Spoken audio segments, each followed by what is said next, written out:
The Maltese archipelago consists of 5 islands in the central Mediterranean Sea, positioned 60 miles to the south of Sicily.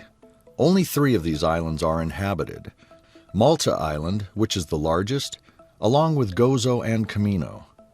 Malta has a long history going back at least 7,000 years, with a wide range of archaeological remains, from the megalithic temples and underground chambers of prehistory to the Baroque architecture of the medieval period.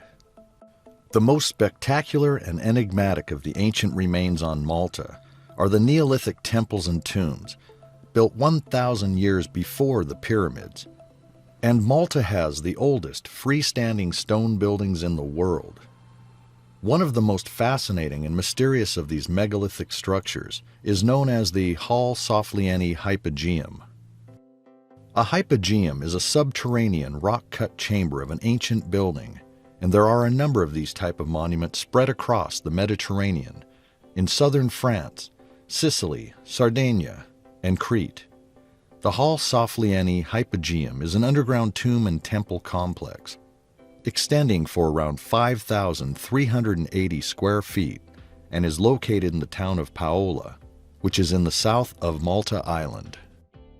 The site was discovered by accident in 1902 when workers digging cisterns for new houses above broke through the roof of one of the chambers.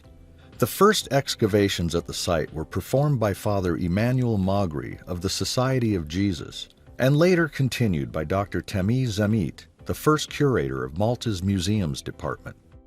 Between 1905 and 1911, Zamit excavated a fascinating collection of archaeological material from the complex, including human remains, pottery, beads, amulets, and figurines, and he wrote a series of reports of his work at the site that was published from 1910 onward.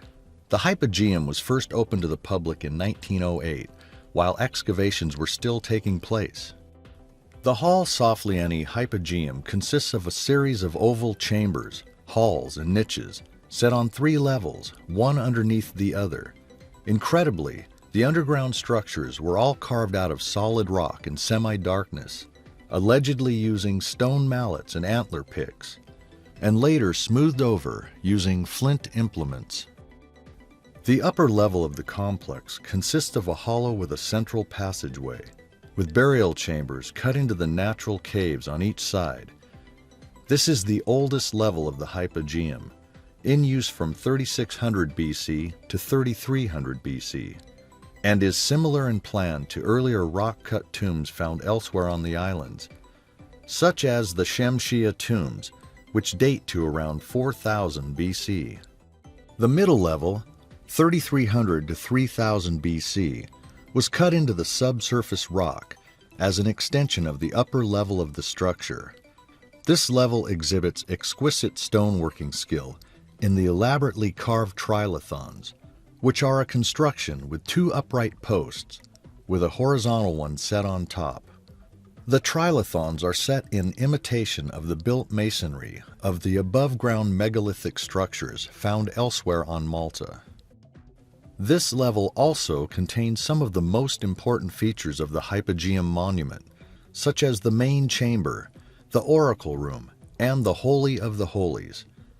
Most of the wall surfaces in the main chamber originally had a wash of red ochre, tracing out spiral and honeycomb designs, some of which are still visible today. The famous Sleeping Lady, a 12-centimeter-long reclining terracotta figure with traces of red ochre, was recovered either from here or a nearby room which is known as the Snake Pit. Believed to date from around 3000 BC, this corpulent ceramic figure is naked to the waist and wears a fringed skirt. She appears to be in a deep, tranquil sleep on a bed with a rush mattress, along with other similar figurines from the Neolithic sites on Malta and elsewhere in the Mediterranean. The Sleeping Lady has been used as evidence for the theory of universal peace-loving Mother Goddess, or Great Goddess worship in prehistory, proposed by a number of researchers. One interesting theory regarding the Sleeping Lady, whether goddess or not, is that either in a trance or asleep, she may represent a place in the Hypogeum where dreams or trance visions, were interpreted by priests or priestesses.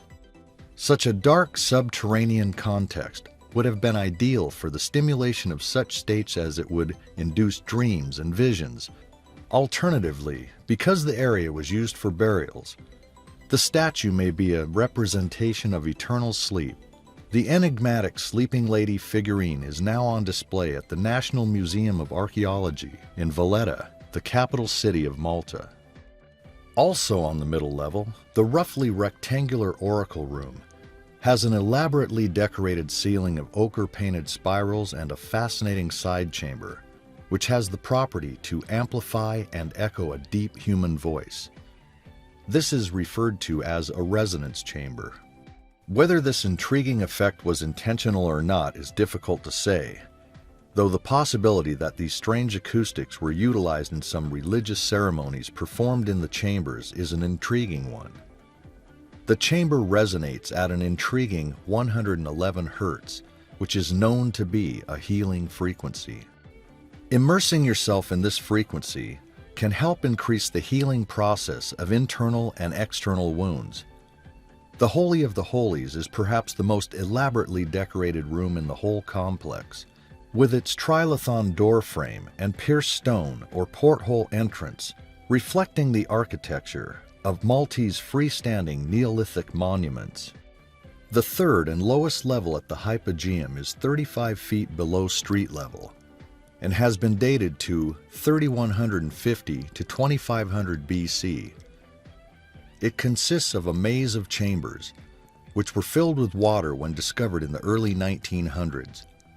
As there have been no finds of either bones or artifacts from this level, it has been suggested that these chambers here may have been designed as storage for water or grain. Water storage has also been put forward as the possible function of the Hypogeum at Knossos on Crete, dated between 2150 and 2000 BC.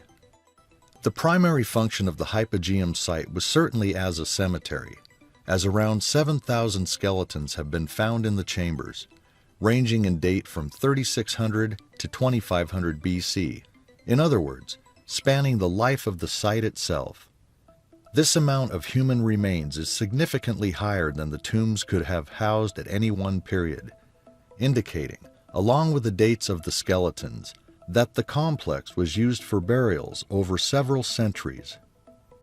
The fact that no human remains were discovered in some rooms, such as the Holy of Holies, would suggest other functions for these parts of the site. Perhaps they were used for funerary rituals involving priests contacting the ancestors. An interesting clue to one of the original functions of the Hypogeum is the resemblance of the site to natural caves.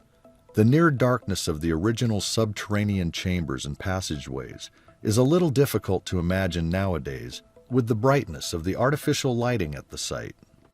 But originally, whoever was allowed to venture down into the depths of the Hypogeum would only have had the dim light of animal fat lamps to help them through the maze of rooms, passageways, and niches. Perhaps what took place inside the Hypogeum involved some kind of procession or ritual initiation through the disorienting labyrinth structure, which included passing through porthole entrances into particularly restricted shrines.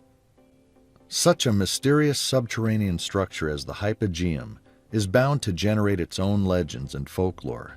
Indeed, there are a host of legendary tales associated with the Hypogeum, from disappearing parties of school children to subterranean monsters and underground alien bases. The majority of these stories can be traced back to an article by Richard Walter in the August 1940 edition of the National Geographic magazine entitled Wanderers Awheel in Malta. This wartime piece discusses the various underground passageways on Malta being used as part of the fortifications and defense system of the island. It also states that at one time it was possible to traverse the island using these tunnels, but the government closed the entrances to these tunnels after school children and their teachers became lost in the labyrinth while on a study tour and never returned. Apparently, the parents of the children claimed they could hear cries of the children for weeks afterwards, coming from under the ground in several parts of the island. as if some strange phenomena was beckoning others to their doom. In this single article from the National Geographic lies the origin of a host of contemporary folklore about disappearances and secret tunnels underneath the Hypogeum, which has been mostly built up on the internet. The problem is that the original National Geographic article cites no sources for the tale, and no contemporary accounts of the tragedy have ever been discovered. The Hypogeum is not mentioned by name in the article, so we are not even sure if the alleged incident even occurred there. The story has the ring of local folklore, perhaps a tale concocted to keep children away from the dangerous tunnels. It also brings to mind the mysterious disappearance of the Australian schoolgirls in Joan Lindsay's novel, Picnic at Hanging Rock, 1967, for many years believed to be a true incident, despite the protestations of the author of the novel. Thanks to a number of stories published first in the 1960s and copied on the internet over the past decade or so, the folklore of the alleged Hypogeum disappearance has taken on a life of its own.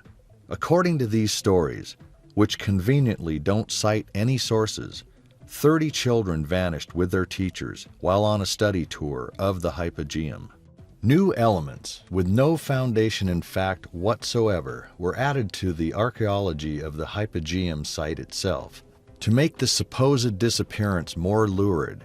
So we have 30,000 bodies discovered by archaeologists in the chambers, not 7,000.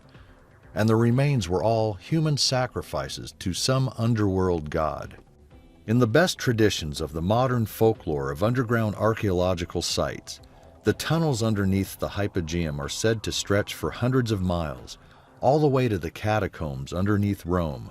Improving on the original National Geographic article, we are told that a British embassy worker, or in some accounts, an American tourist, called Miss Lois Jessup, discovered a series of tunnels underneath the lower level of the Hypogeum, and in an unexplored cavern, she encountered several large hairy creatures with strange powers. Apparently, she later learned that this was the same cavern where the children and their teachers had disappeared sometime in the 1940s, after which the entrance of the Hypogeum was sealed off and nobody was allowed to investigate the site. From working at the British Embassy, Miss Lois Jessup went on to become secretary of the New York Flying Saucer Information Bureau. The sources for these bizarre stories include a 1960s printed lecture by one-time director of Borderland Sciences Research Foundation, Riley Crabb, called The Reality of the Cavern World, and a chapter, Malta, Entrance to the Cavern World, in a 1966 book entitled Enigma Fantastique by W. Gordon Allen, essentially a reprint of the Crabb article.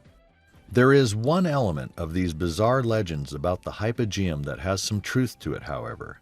The site was indeed closed for a number of years between 1992 and 1996, though not because of any mysterious disappearance in its tunnels. The reason was that major conservation work was being carried out due to the damage being done to the limestone walls by years of visitors exhaling carbon dioxide in the enclosed space. To protect against this damage, numbers are now restricted to 80 pre-booked visitors per day, and a microclimate has been installed above the underground chambers to regulate air temperature and humidity. In 1980, the fascinating Hall Soflieni Hypogeum was added to UNESCO's World Heritage List. Strangely enough, when now visiting the Hypogeum, visitors are not permitted to photograph, film, or even take audible recordings, while security guards watch over a controlled small group of 20 visitors. Many researchers ponder, why is that, and is there something that is being kept away from the public?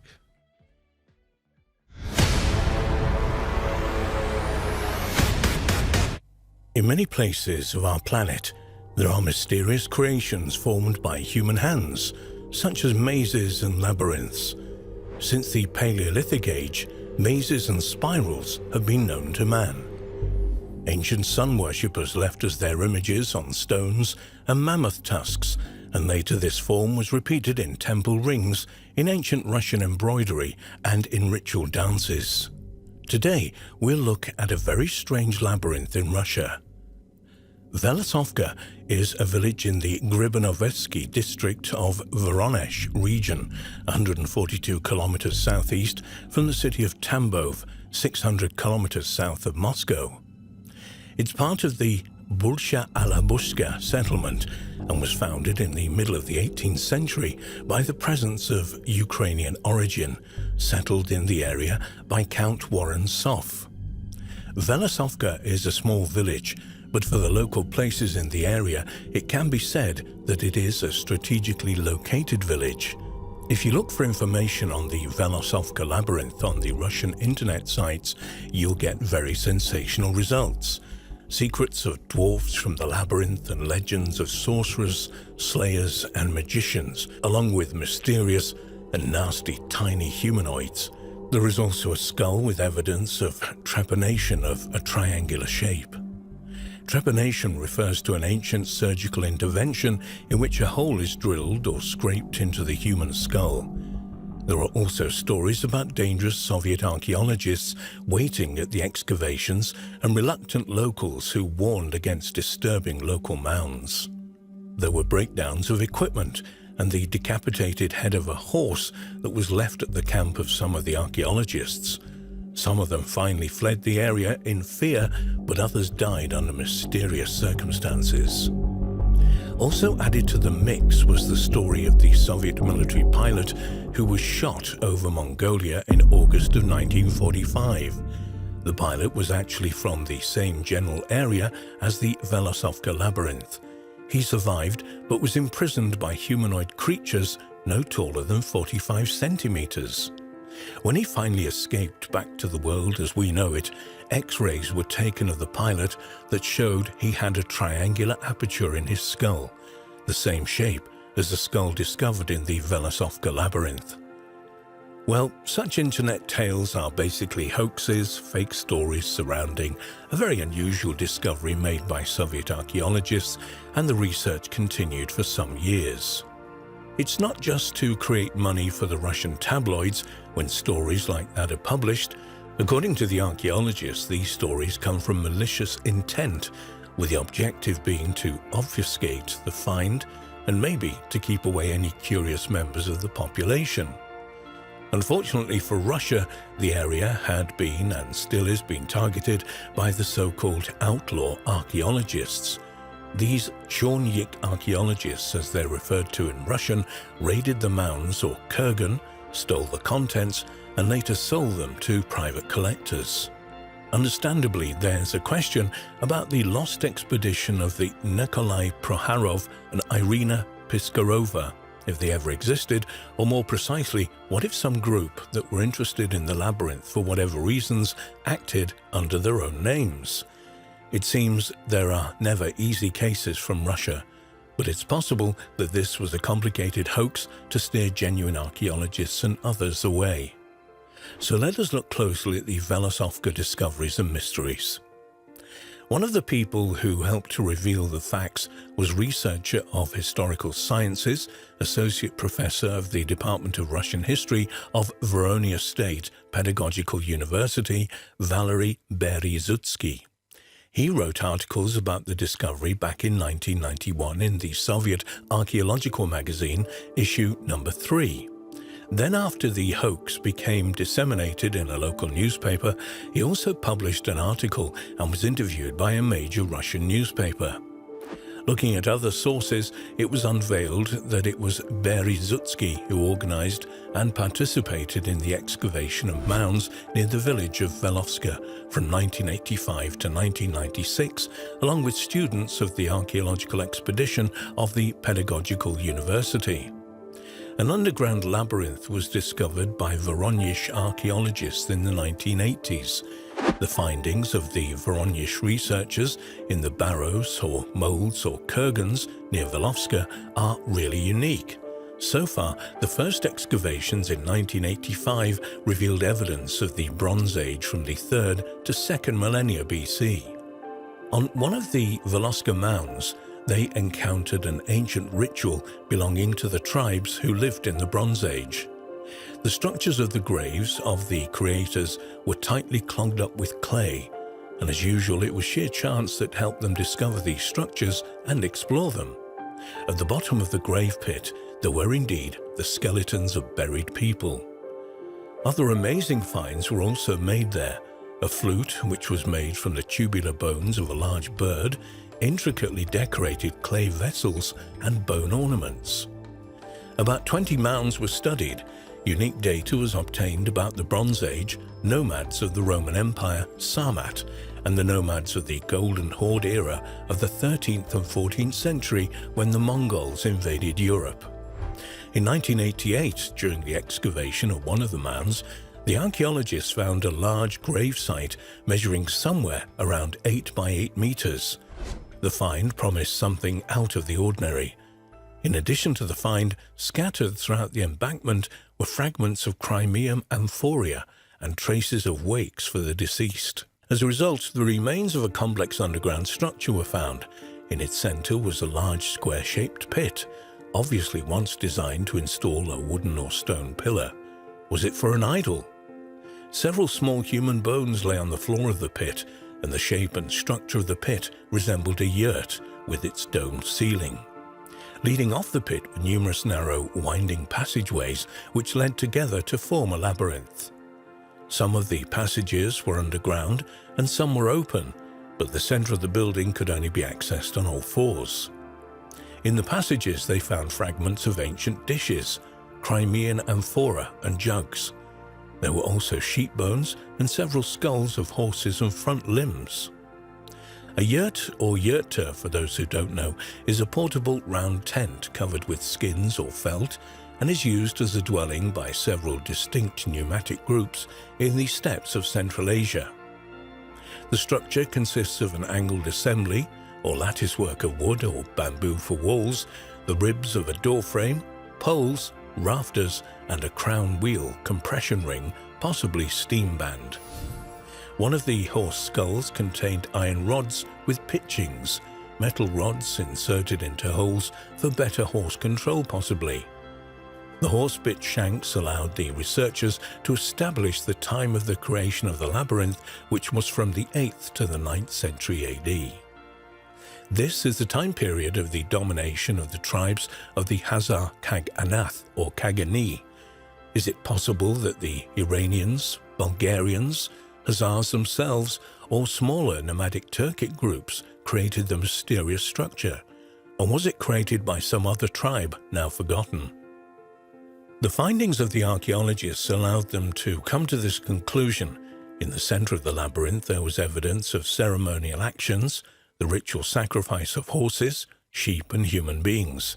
After the rites were performed, the creators of the labyrinth completely covered it with earth. The labyrinth is unique. There are no similar ones in Europe or Asia. Russian archaeologist Split Nuov and Vinyikov suggested that the Vlasovka labyrinth may have been the place of initiation into adult age by members of society. They possibly used the labyrinth to initiate the young men and women of the community into adulthood. Judging the findings there, the priests performed various rituals, including sacrifices, although human remnants may have been brought there for other purposes. Tangled passages, according to archaeologists, served for the ritual of initiation into the introduction of a human being to the pagan religion, a kind of trial for young men or women, if you will. The subject, who would have been in complete darkness, had to find his or way to the center of the labyrinth, where the priest would have conducted the rite of initiation. So it looks like the Vlasovka labyrinth has nothing to do with dwarves or inhabitants of Atlantis, but it carries a lot of mysteries concerning the rites that were performed there. To summarize, nothing has really been excavated officially since 1996. The outlaw archaeologists had worked in the area and, of course, appropriated artifacts. They still operate in the Voronezh regional area, probably around Vlasovka, looking for more mounds.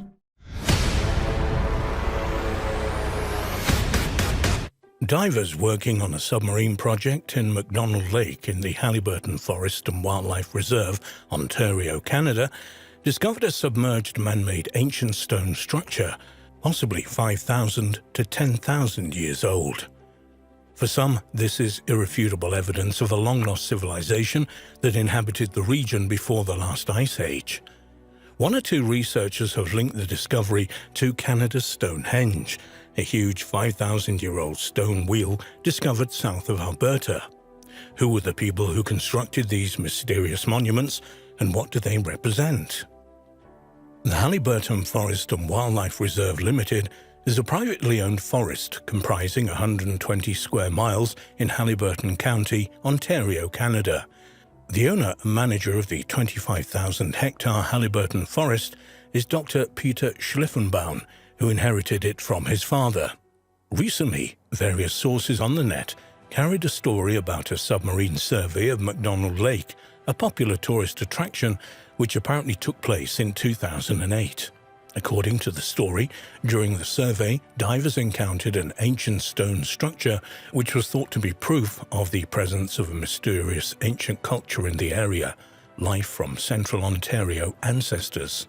Staff at the Halliburton Forest and Wildlife Reserve would often see this unusual stone structure balanced on the top of a rock ledge at a depth of about 40 feet below the present lake level, whilst in the tour submarine, which was in existence for a few years at the site.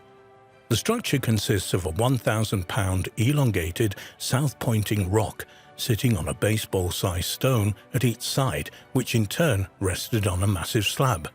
Initially, the structure was considered a complex version of a glacial erratic, rocks carried by glaciers thousands of years ago and left where they happened to melt at the end of one of the recent ice ages. However, when various geologists and archaeologists examined images on the subject, some expressed doubts about its natural origin. Their main objection was that the structure has straight edges rather than rounded, which would normally characterize rocks scoured by glaciers. One alternative was that the mysterious structure was man-made, but the problem was, how could that be established? The Halliburton Forest and Wildlife Reserve Limited decided to hire an underwater archaeologist to examine the structure more closely. Apparently, after a brief examination of the structure, this unnamed archaeologist concluded that it was undoubtedly the result of human activity rather than an accident of nature. The company also employed a statistician to calculate the probability of these 7 rocks in the lake falling on top of each other to create what looked like a structure. The statistician determined that the probability of 7 rocks falling into such positions at the right time and place was almost impossible. But if the structure was man-made, what was it? Who built it and when?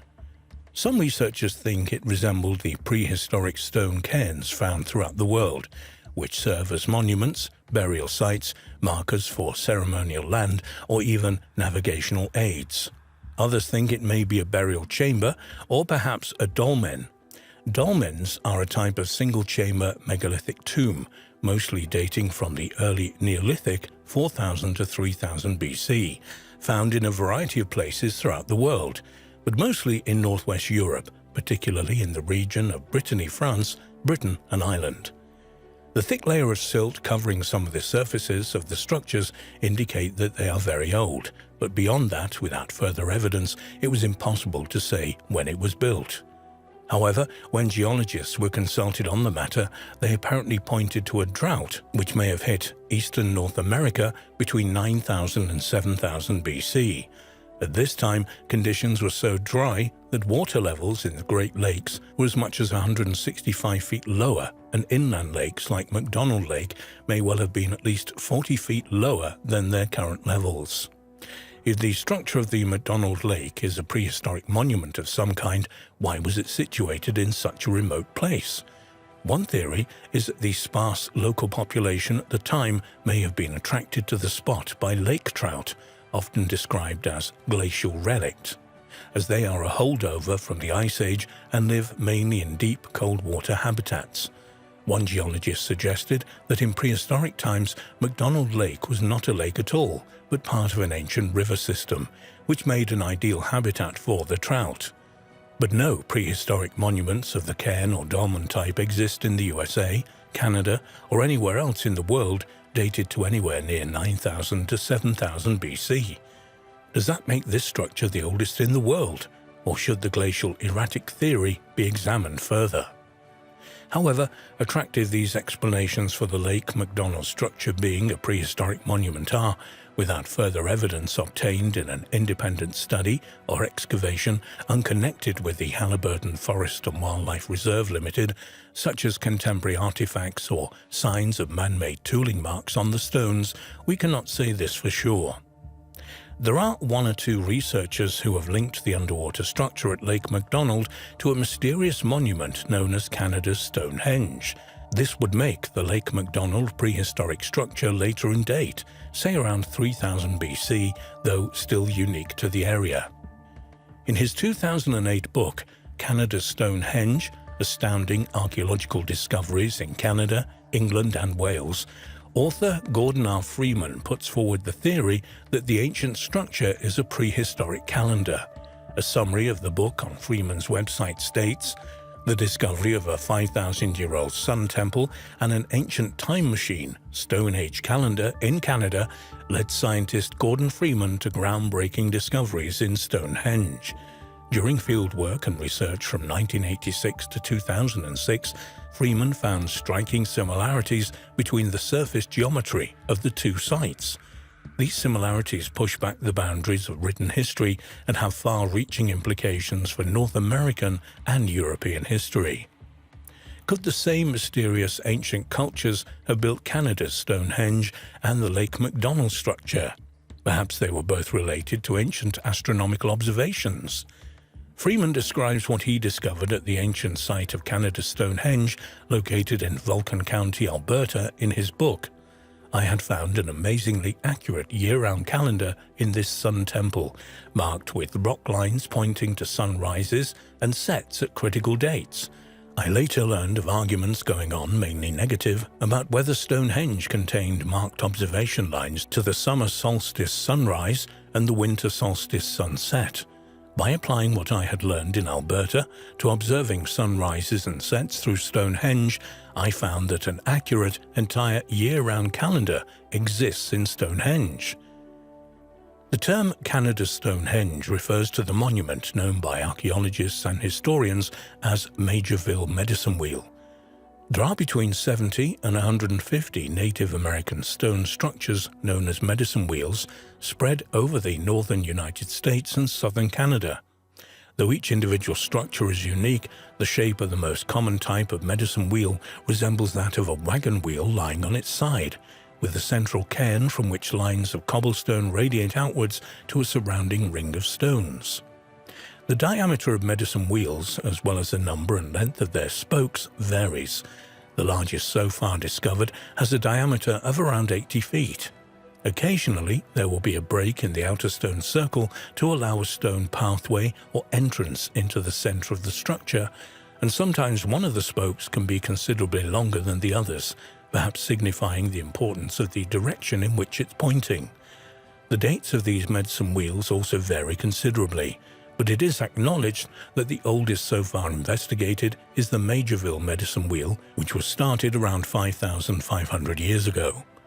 There is no doubt that the wheel may have served some astronomical function, but it is more probable that this would have been part of a wider ritual use, perhaps involving hunting magic or buffalo fertility.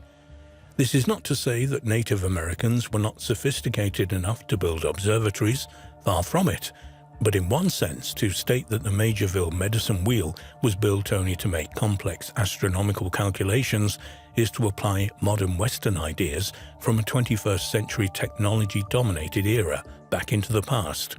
This explanation reflects our own concerns with timekeeping, calendars, computers and space, not necessarily those of the Native Americans who built and used Canada's Stonehenge.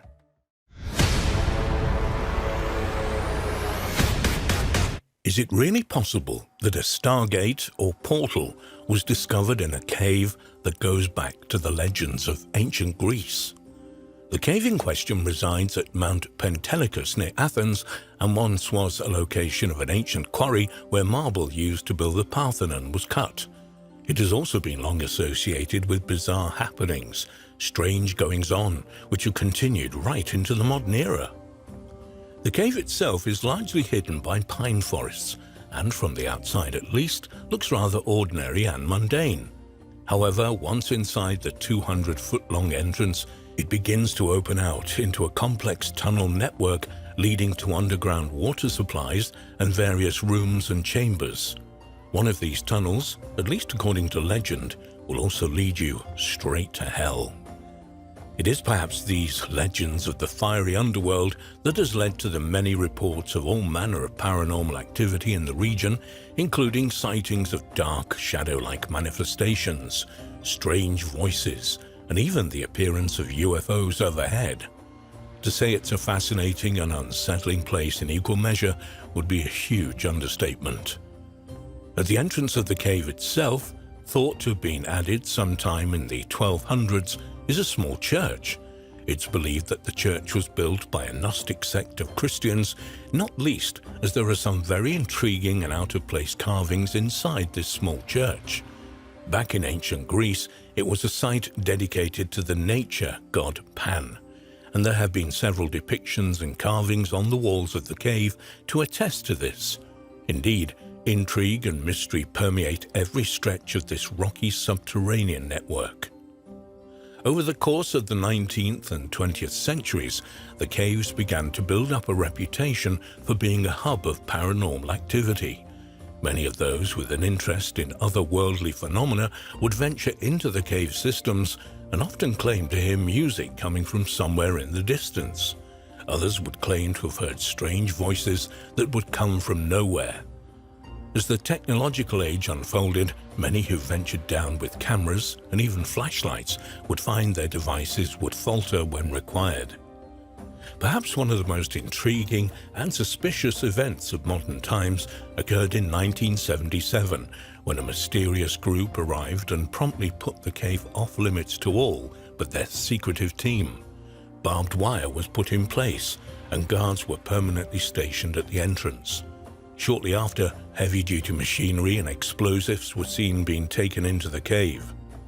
This group would never identify who they worked for, and rumors began to swirl around the local area that a multi-nation project was underway involving the Greek military, the United States, and several NATO countries. What's more, many of these rumors suggested that an ancient Stargate or portal had been discovered deep in the cave system, one that dated back to the times of ancient Greece and possibly before that. Anyone who approached the cave was barred from entering and unceremoniously walked away. However, over the years, what had once been intense security appeared to be loosened somewhat, and when it was, adventure seekers and investigators began to find ways into the cave systems. And when they did, they would report back on what they saw. And it is some of these encounters that are the most intriguing. One particularly thought-provoking incident that occurred during this time involved a couple who were hiking in the woods that led to the cave. As they neared the entrance, they noticed a strange car on a ledge just overhead. However, despite how long they examined this bizarre scene, they couldn't imagine just how the car had got there in the first place. It should, given the terrain surrounding, have been impossible. They hiked the same route multiple times over the next few days, noticing the same car each time they walked past that particular part of the trail. Eventually, overcome with curiosity, the pair ventured up to the entrance to examine the mysterious vehicle a little more closely. To their surprise, the car appeared to be in pristine, undamaged condition, as if it had been taken straight out of the showroom. There were certainly no blemishes or even dirt marks to suggest it had been driven to where it now rested. As the husband peered inside for a closer look, his wife noticed something in the bushes nearby. A moment later, she let out a terrified scream. Her husband turned around but saw nothing out of the ordinary, although he did see the bushes moving, as if something was scurrying off into them. She eventually told him that she had seen a bizarre, white, oval-shaped creature that had two huge glowing eyes looking at her from out of the bushes. In the days that followed, the husband had his own bizarre encounter when he witnessed an ominous, black disc-shaped craft. The experience left him terrified beyond belief for reasons he couldn't explain. Whatever they witnessed at the cave system, or whatever they took with them, remains unknown. Then in 1983, with no explanation given, the entire military-style operation was suddenly stopped. The personnel withdrew from the area and promptly disappeared. Perhaps even stranger, particularly for such an apparent secret operation, the unit left much of their equipment behind. When people entered the cave, they were met with several ruined and crumbled tunnels, as well as the construction of several concrete bunkers, some of which appeared to have been abandoned halfway through building. A suggestion was put forward that some kind of nuclear bunker had been under construction, but that the project had seemingly been abandoned. None of it made any sense. Why had they taken such a sudden interest, and why had they seemingly been allowed to overtake the cave systems so exclusively? And perhaps most intriguing of all, why had they abandoned the project at what happened to be a moment's notice? Are there otherworldly entities or gateways to other worlds in the Pentelicus cave? The answer could be yes, only not in the way many of us might think. It has been put forward that the location might experience unusual electromagnetic fields and frequencies, and what's more, for unknown reasons, these fields are often disturbed, which can result in strange phenomena, as well as having equally obscure effects on the human mind. Some researchers have postulated whether disturbances in electromagnetic fields may result in the opening of portals to other worlds, which may be the reason why such locations often experience high numbers of UFO sightings and other paranormal phenomena. It's also interesting to note that cameras and other electrical devices will often fail to work in such environments. Other researchers suggest these electromagnetic disturbances result in the manifestation of any number of strange entities and objects that are both real and imagined at the same time, a suggestion that, if true, would cause us to contemplate the very nature of our own reality and how we perceive the world around us.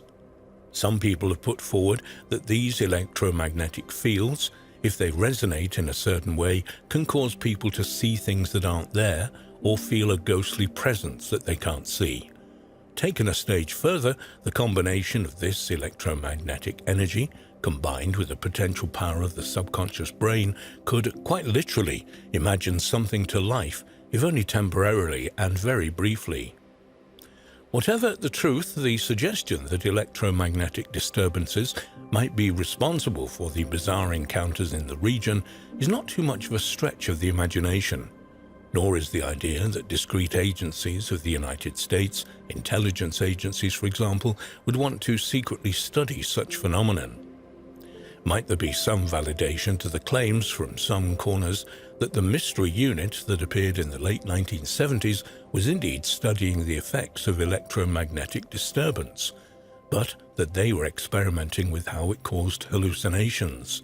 Might this explain the sudden lack of guards and security around the facility, where adventure seekers and those of a curious nature being allowed, possibly tempted into the caves so they could become unwitting participants in experiments of reality? Is that why the strange car was positioned above the cave's entrance to draw onlookers? It's also perhaps worth reminding ourselves of the fact that marble stone was quarried from here and used to build the Parthenon in Athens. Given that these ancient sites are more often than not comprised of materials with a high crystal content, which many researchers believe can be electrically charged and manipulated for use in all manner of things, from weightlessness to communication and even the opening of portals, might we consider that this could be the reason for the plethora of strange goings-on in the ancient cave system? Might there have been really something otherworldly about the Pentelicus cave? Only further study of it will answer that question, as well as possibly opening our eyes to a new perception of our collective reality.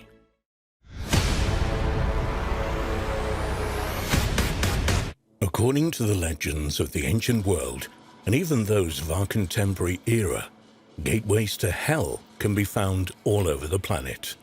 From extravagant castles and ancient ruins to discreet doorways and tunnel entrances, and even run-of-the-mill urban houses in otherwise sleepy neighborhoods. Might these legends, however, stem from actual entrances to real-life locations deep under the ground? Indeed, might hell and those who reside there be very real, unseen part of our collective reality, an entire indigenous civilization that has existed alongside us deep under the ground? Perhaps the best place to start would be a seemingly ordinary house in Indiana in the Midwest of the United States. National attention was focused on the property in 2012 amid claims of ghostly goings-on within its walls and even claims of demonic possession. The tenants of the property, a mother and her 2 children, were the focus of the bizarre events, with the mother claiming to have witnessed her 12-year-old daughter floating above her bed. Even more disturbing, this distraught mother was witness to her 9-year-old son hanging upside down from the ceiling, as if he were being held up by a pair of invisible hands. Ultimately, the family could no longer stand the onslaught of unsettling events that were taking place, and they left the property. Not long after having followed their case closely, the host of the television series Ghost Adventures, Zach Bagans, purchased the property in order to live in it and conduct his own investigation. He would claim to have had several encounters with demonic forces in the house and asserted that a portal existed within the property that had to be closed. He would arrange for the house to be completely destroyed before having the rubble and debris collected and locked in a secure storage facility. Not too far away in the woodlands of Blue Ash in Ohio, another gateway to hell is said to exist. Referred to as Satan's Hollow, local legends state that the gateway was opened by a group of Satanists who used a room in the tunnel of a storm drain for their rituals. What's more, this apparent entrance to the underworld is said to be guarded by a mysterious shadow man who will appear to anyone who attempts to enter the gateway. Those who have entered the tunnel system in their efforts to locate the entrance have claimed to have heard unnerving screams coming from deep inside, while others have simply felt such levels of negative energy that they've turned and left. Another intriguing location and apparent entrance to hell can be found in the otherwise sleepy town of Stull in Kansas, where local legends state the devil himself will appear in the cemetery where the apparent gateway exists. Whilst most, even the locals, put these accounts down to urban legend, there are some strange events that have taken place in Stull. Several buildings, for example, have suddenly caught fire, and what's more, no obvious cause has been established. Many paranormal investigators have even captured strange voices on tape in the cemetery. If you venture behind the Black Prince Distillery in Clifton, New Jersey, and enter into the drain network, you'll soon find yourself surrounded by satanic symbols, words, and occult-like graffiti. You might also come across the rotting remains of corpses, said to be the victims of one ritual sacrifice or another. Adding an even darker feel to this already morose location is the fact that the tunnels circle around each other several times, said to be like the 7 circles of hell. Local legend states that there is a central room or chamber at the end of these tunnels that is sealed off by a pair of huge axes. Should a person be able to move, they will be granted entry into what is presumed to be the chamber of the devil himself. A short distance away in the appropriately titled Hellam in Pennsylvania are the alleged 7 gates of hell, which reside in the woodlands just off Trout Run Road. According to legends local to the area, an insane asylum once stood on the land that was surrounded by 7 gates to keep patients inside the grounds. However, when a fire broke out at the facility, these gates only served to trap the patients and ensure a painful, fiery death. Legends further state that only one of these gates is ever visible in the daylight. However, should you pass it at night, you'll soon find yourself in front of another, and then another, until you pass through the 7th gate, and ultimately into hell. Without a doubt, one of the most intriguing, if unsettling, locations said to offer an entrance to the underworld is Houska Castle, which sits around 50 miles north of Prague in the Czech Republic. The castle, which is said to have been built directly over a bottomless pit that leads to hell, was constructed in the mid-13th century between 1253 and 1278. What's more, at least according to local legend, it was built for one reason, and one reason only: to keep the evil spirits of hell within the confines of its walls. This is perhaps backed up by the fact that all of the windows on the castle are fake, and have simply been placed over the top of the thick stone walls. Directly over the alleged gateway to hell inside the castle is a small chapel.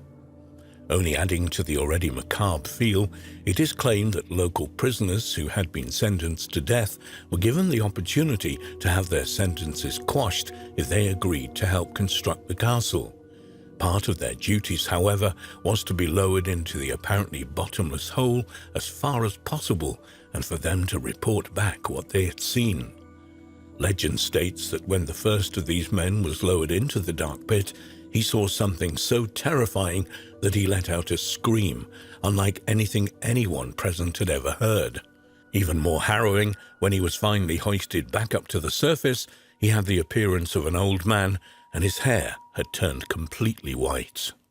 Just what might reside underneath this centuries-old castle is open to debate. Some people believe there is some kind of portal below the small chapel, while others speculate the pit leads not to hell, at least as we would understand it, but to the underworld that is possibly inhabited by an indigenous civilization that is unknown to us.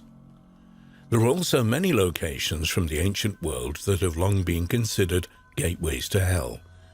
The Acheron River, for example, which is a real location in the northwest part of Greece, also features heavily in ancient Greek legend and mythology as an entrance to the underworld, and is mentioned in such epics as Virgil's the Aeneid, Dante's Inferno, and Homer's Odyssey. Another apparent entrance to hell, according to the ancient Greek legends, is the Cape Mountain Caves in the south of the country, which was said to be an entrance to the underworld that would allow those who enter there the chance to avoid the ferryman, Charon. What is further interesting about this location is the fact that a temple for the god Poseidon, the brother of Hades, the god of the underworld, can be found here. In the ancient city of Hierapolis, in what is modern-day Pamukkale in Turkey, another intriguing ancient location with a potential gateway to the underworld can be found. In the writings of ancient Greek philosopher Strabo, they stated that the opening to the temple was of sufficient size to admit a man to a great depth. He would continue that once inside the entrance, the space is filled with a cloudy and dark vapor that was so dense it was impossible to see the floor. Even more concerning, any animals that entered the temple would die instantly.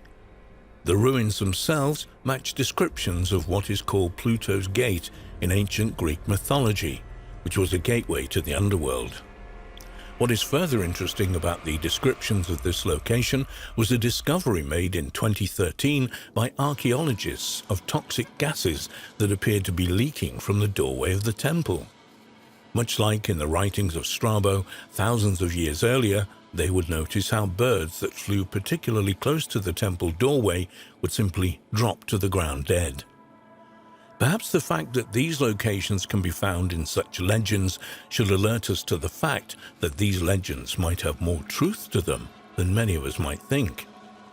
Are these many entrances to hell real? But do they in fact lead to an underground network of caves and caverns that make up an inner earth, as opposed to the fiery lair of the devil? Might they be inhabited by an indigenous species that withdrew and went underground thousands, perhaps millions of years ago? Perhaps these same entities were responsible for creating these legends in the first place, so as to deter people from entering these out-of-the-way locations deep under the ground. If there is any truth to these claims, then just who might this subterranean civilization be, and why might they have gone underground in the first place?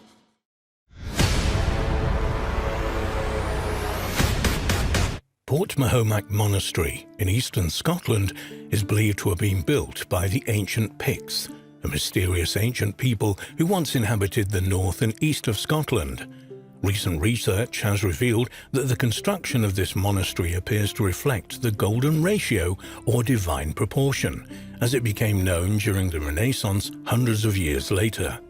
This formula was originally identified by the ancient Greeks, but academics are struggling to understand how a relatively isolated tribe in northwest Europe discovered this supposedly secret architectural formula.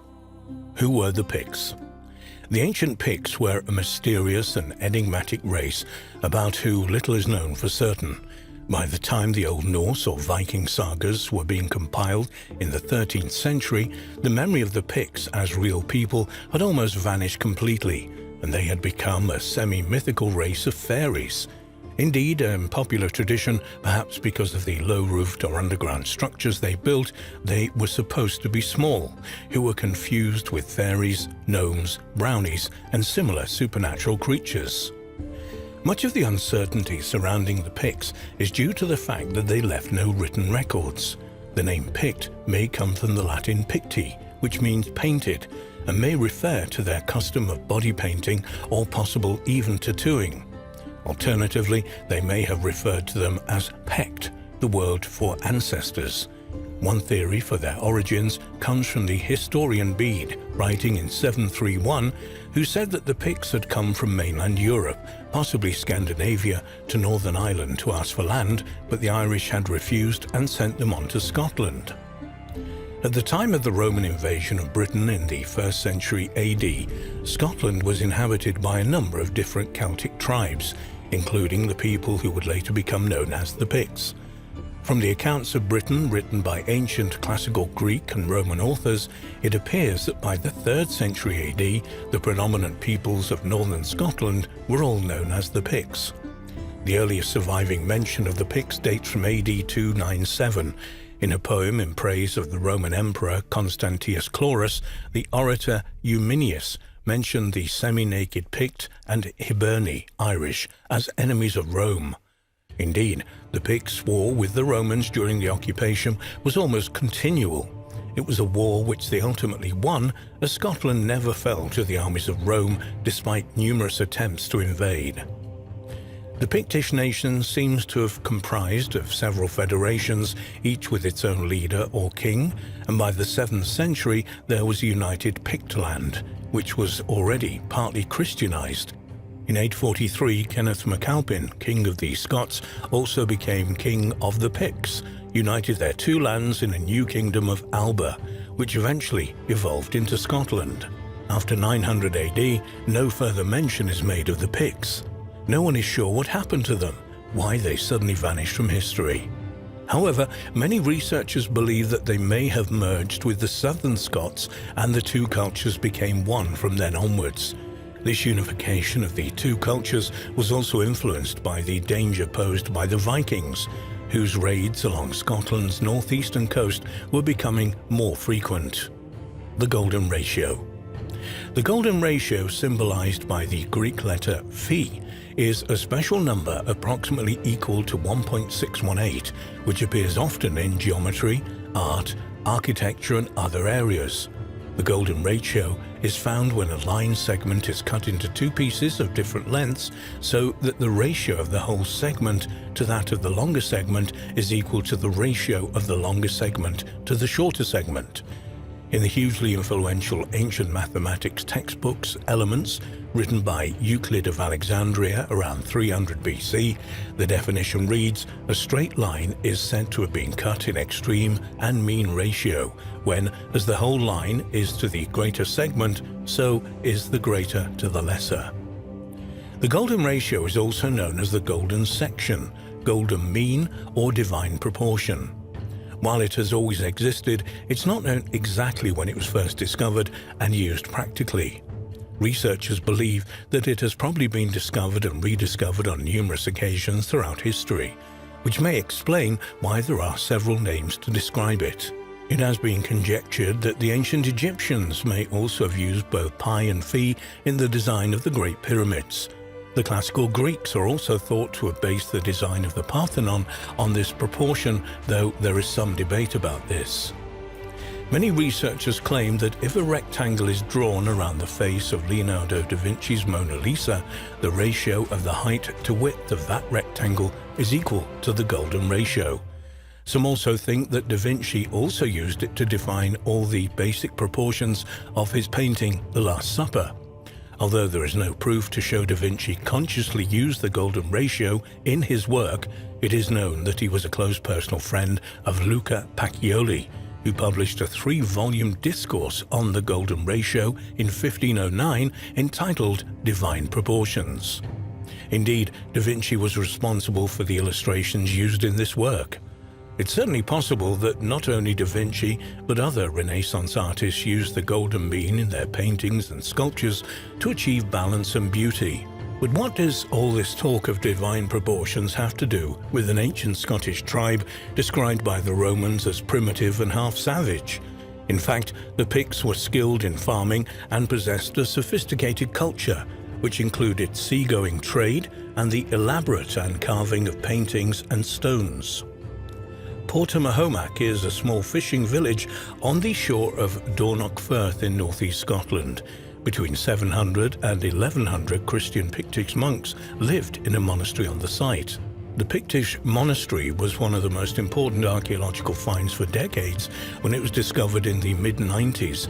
An ongoing work on material excavated there is still revealing fascinating information about its inhabitants and the monastery itself.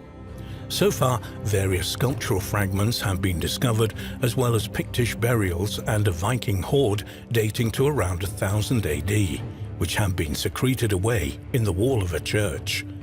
There are also traces of burning in parts of the site, evidence that Viking raiders attacked the community at some point, according to experts. But it's the dimensions of one particular structure, known as the Smith's Hall, within the monastery complex that has attracted the most discussion. According to experts, this horseshoe-shaped building was constructed with an incredible symmetry that went way beyond what was necessary for such a building. When investigated further, the ratios of lengths of different walls and bays inside the window were incredibly found to conform to the principle of the golden ratio. Jean Gowans, former chairman of the Archaeological Heritage Society of Scotland, confessed her astonishment to learn that the Picts had been using the golden section. It's really absolutely fascinating. It's mind-blowing stuff. This is staggering to hear, but I'm not totally surprised. I think they were pretty sophisticated. When you think of all the Pictish stones and the wonderful carvings that they made, a lot more sophisticated than perhaps they are given credit for in public perception. But how did the Picts obtain such archaeological prowess and mathematical knowledge? Martin Carver, a professor of archaeology at York University in the UK, who has worked on the site since the mid-1990s, said, "The most important stone piece at the site has a Latin inscription. That's as common as muck in the Mediterranean, but extremely rare in Scotland. It says, 'This is the cross of Christ in memory of Rio,' and the rest is broken away. Unfortunately, the key bit, the name of the person, is missing. It means there's someone around there who knows how to write in the 8th century. That itself is a revelation." This indicates that at least some of the monks at the site had an extremely sophisticated education for the time, but this alone would not be enough to account for the use of the golden ratio at the monastery. He says, "The Picts have always been an attractive lost people. They are one of the most interesting lost peoples of Europe. The big question is what happened to them, and did they ever really make a kingdom of their own? They were the most extraordinary artists. They could draw a wolf, a salmon, an eagle on a piece of stone with a single line and produce a beautiful naturalistic drawing. Nothing as good as this is found between Portmahomack and Rome.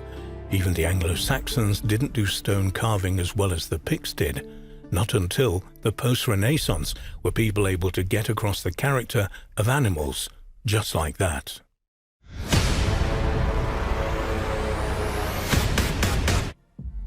Why do so many ancient sites sit in or near the 33rd line of latitude?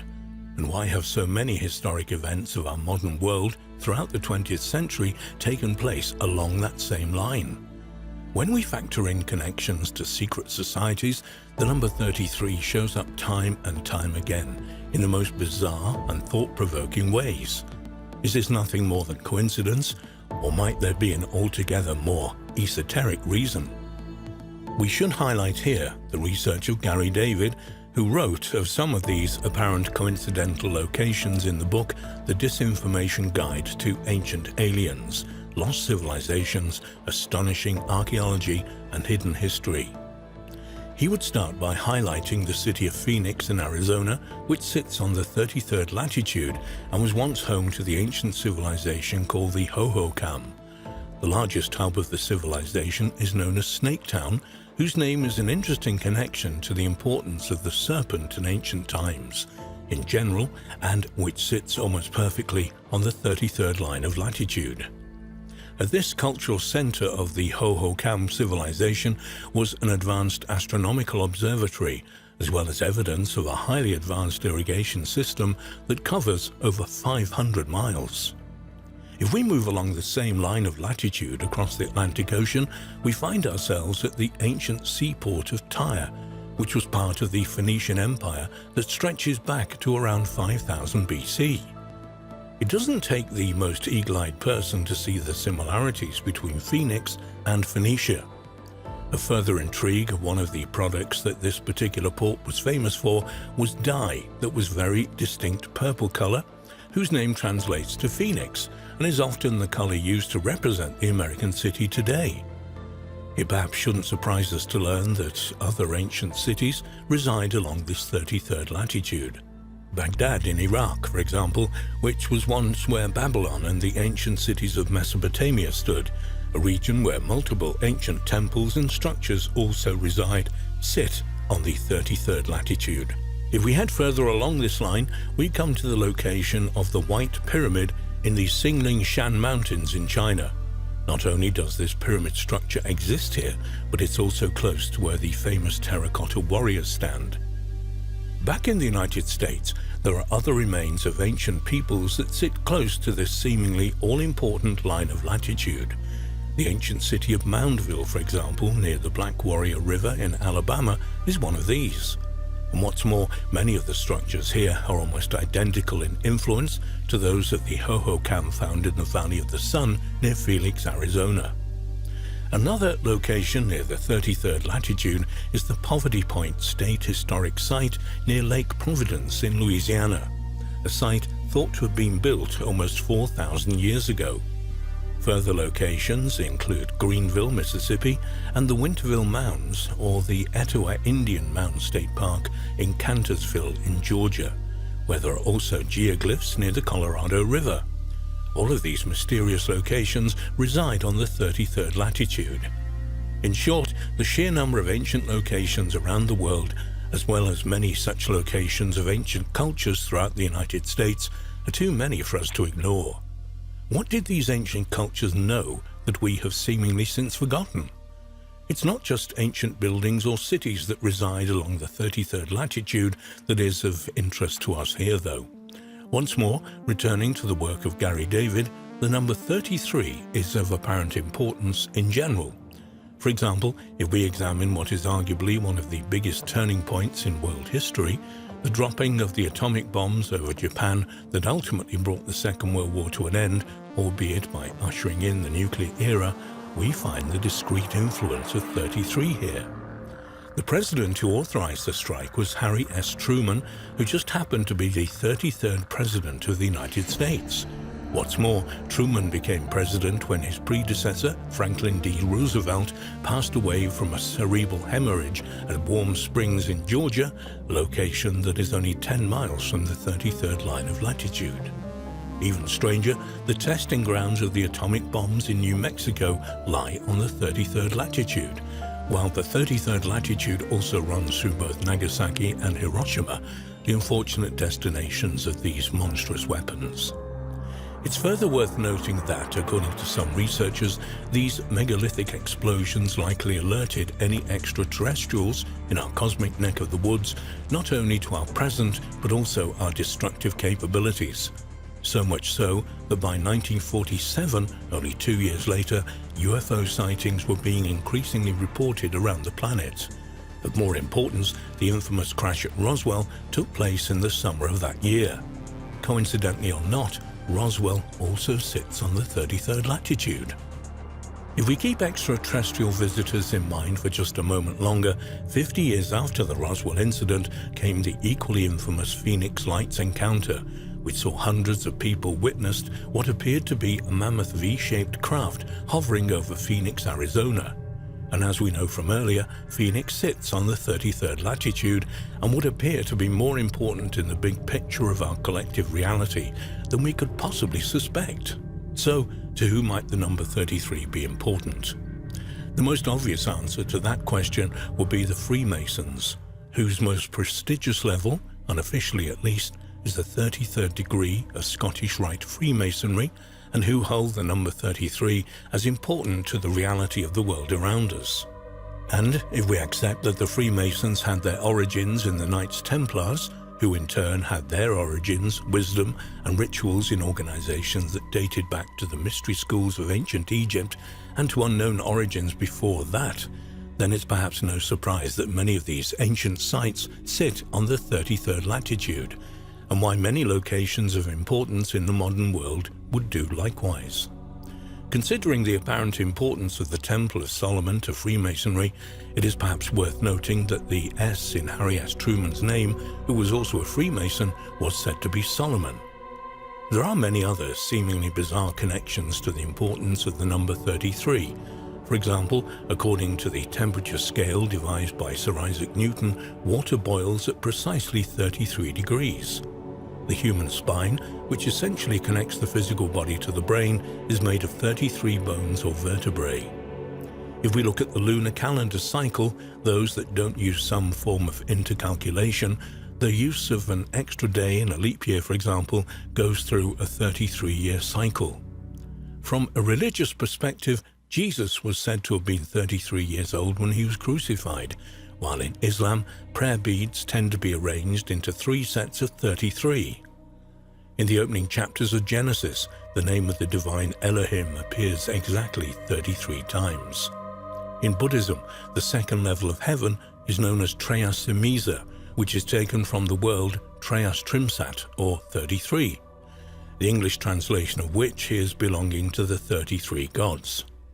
Interestingly enough, in Hinduism, their ancient Vedic texts also speak of 33 deities. Can coincidence really explain these bizarre connections to the number 33?